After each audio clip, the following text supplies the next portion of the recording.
Alright guys, in this video we're going to be going over 7.2, which is all about multiplying polynomials. So I have 3 examples up for you.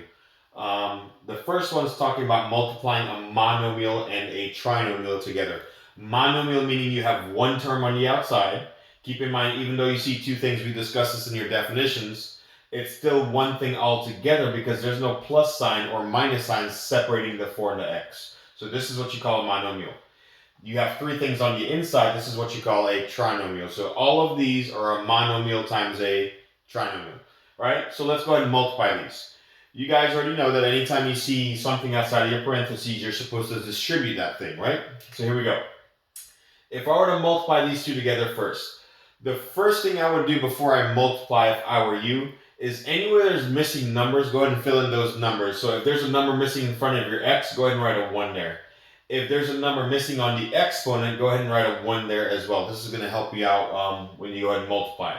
So now that I've got all my missing numbers added in, we can go ahead and multiply. So here we go. Let's multiply those 2 first. You have negative 4 times 1, which is negative 4. When you multiply your x's, you're actually supposed to add the exponents. So when you do x cubed times x squared, you're supposed to add the exponents. So this is going to give us 3 plus 2, which is 5. Be careful because on a test, I bet you they would have x to the 6 here thinking you would multiply to 3 and 2. So whenever you have 2 exponents that you're multiplying, you're actually adding the exponents together. All right? So now let's multiply the second 2. You have negative 4 times 3, which is negative 12. Again, when you multiply the x's, you're adding the exponents. So you have 3 plus 1. That's x to the 4th. And then last one, you have negative 4 times negative 4. Careful, that's 2 negatives, which gives you a positive 16.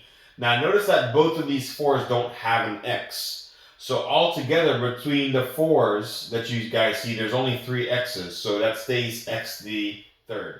And in other words, they didn't both have an x where I can add up the exponents. So this x cubed stays the same. Now if you look at your answer, we talked about standard form before. This is what they call standard form.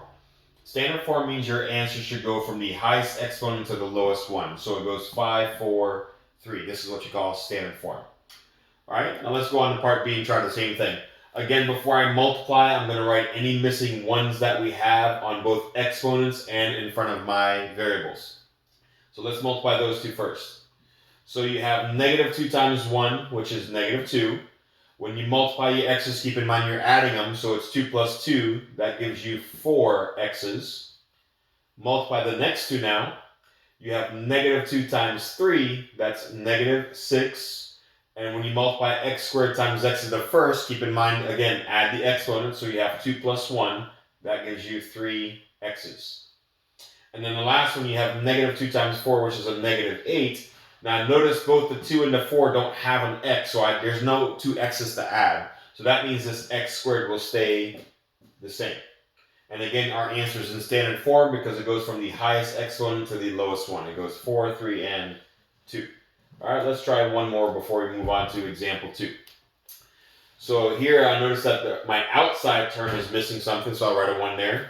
And here in the middle, you have a 1 missing over there, so everything else looks good. So let's distribute these 2 first. You've got negative 4 times 2, which is negative 8.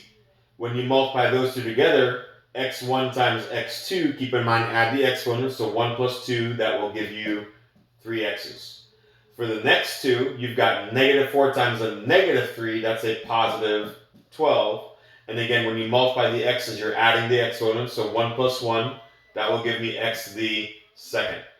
And then for the last one, you've got negative 4 times 5, which is negative 20. If you look at the negative 4 and the positive 5, they both don't have an x that combines, so this x1 stays the same. I'm not going to write x1 because you guys already know we don't write 1s in math. But this answer is in what they call standard form. So that's all there is to it for when you guys multiply a monomial times a trinomial. In example 2, we're going to be multiplying a binomial times a binomial. It looks different, but it's pretty much got the same steps. All right, we'll see you guys in the next one.